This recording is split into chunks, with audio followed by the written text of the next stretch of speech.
ফেরার সময় আমরা কোনো ট্যাক্সি পাচ্ছি না, তো মানি স্কোয়ারের সামনে যারা অ্যাকচুয়ালি থাকে, পুলিশ পিকেটিং এখন নতুন হয়েছে দেখলাম, আমি তাদের কাছে হেল্প চাইলাম যে আমার একটা ট্যাক্সির ব্যবস্থা করে দেখা হোক, আমার ফ্যামিলি, আমার মা আছে, আমার ভাই আছে, আমরা যাবো, একটু কাইন্ডলি ব্যবস্থা। ওনারা আমাকে ডাইরেক্টলি রিফিউজ করলেন, বললেন যে 8:30 বেজে গেছে, আমাদের পক্ষে এখন কিছু করা সম্ভব নয়, কেস লঞ্চ করা যাবে না, কাজে আমরা কিছু করতে পারবো না। তারপর বাধ্য হয়ে অনেক ট্যাক্সিওয়ালা 200, 180 এরকম চেয়ে যাচ্ছে। আমি জাস্ট মানি স্কোয়ার থেকে দমদম আসবো 8 কিলোমিটার এই জন্য। লাস্টে একটা ট্যাক্সিওয়ালা আমাকে বললো আমি 120 টাকা চাই, আমি যাবো। আমি বললাম দেখো আমি 110 টাকা, তখন আমি বেশি ভাড়া দিই, 110 টাকা দিয়ে আমি আসতে বাধ্য হলাম। তা এইবার যখন আসছি আমি তাকে বললাম লেকটাউন্ডি গাড়ি নিতে, সে লেকটাউন্ডি গাড়ি না নিয়ে সে ডাইরেক্ট আপনার নাগের বাজার হয়ে বাঙুরের উপর দিয়ে এলেন।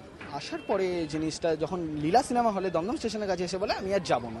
আমি বললাম আমি সামনে নামিয়ে দিন, আপনি আমাকে জিনিসটা, আমার বাড়িতে ফ্যামিলি লোক আছে, জিনিসপত্র আছে হাতে, বুঝতেই পারছেন পুজোর মার্কেট সবাই এই ব্যাপারটা। তো আমি তাকে বললাম, তখন সে বলে কিছুতেই জেদ ধরলো এবং আমার সাথে রাবিয়েভ করলো, আমি যাবো না জিনিসটাতে। এবং এটা বলার পরে সে আমাকে ডাইরেক্ট বললো আপনি যাবেন না।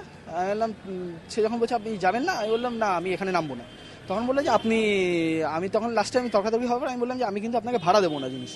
তখন বলে ভাড়া দেবেন না, দাঁড়ান দেখাচ্ছি, বলে গাড়ি স্টার্ট করলো এবং গাড়ি ইউটার্ন নিতে শুরু করলো।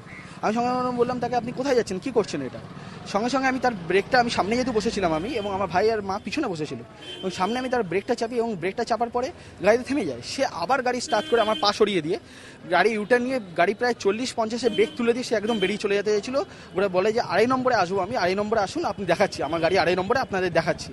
আমি তখন সঙ্গে সঙ্গে আবার ব্রেক চাপলাম এবং ব্রেক চেপে সঙ্গে সঙ্গে গাড়ি থেকে নেমে আমার মা ভাইকে নামানোর পর আমি, পাবলিক জড়ো হয়ে গেল ওখানে। পাবলিক জড়ো হয়ে যাওয়ার পর আমরা সঙ্গে সঙ্গে ফোন করলাম থানাতে, থানার অফিসার এলো। আসার পরে প্রথমে এসে সমস্ত কিছু শুনলো, তারপর ট্যাক্সিওয়ালাকে ধমক দিল, কেন করছিস, আমাকে বলছে মিউচুয়াল করে নিতে বলছিল। তখন আমি বললাম না, আমার এটা প্রচণ্ড মেন্টালি হ্যারাসমেন্ট হয়েছে এবং আমি unsecure officer, on the spot যে অফিসার এসেছিলেন তিনি। আমি তখন তাকে বললাম যে আমি এটা করবো না। বলে দেখুন আপনি কেস লঞ্চ করবেন, খুব জোর হলে 100 টাকার কেস লঞ্চ হবে, ওটা ইয়েটা নেবো আমি, 100 টাকার কেসের পর আমি ছেড়ে দেবো জিনিসটাকে। বললাম তাহলে আমার কি করণীয়, আপনি বলছেন এটা ছেড়ে দেবেন, আপনি 100 টাকার প্রশ্রয় দিচ্ছেন, মানে ওকে কিন্তু আপনি প্রশ্রয় দিচ্ছেন আপনি জিনিসটাতে, ও এগুলো করতে পারে, ও আমাদের নিয়ে যেখানে ইচ্ছা চলে যেতে পারে জিনিসটাতে। এবং পাবলিক প্রেশারে পড়ে লাস্টে উনি ট্যাক্সি আর গাড়িটাকে, ড্রাইভারকে নিয়ে আসতে বাধ্য হলো।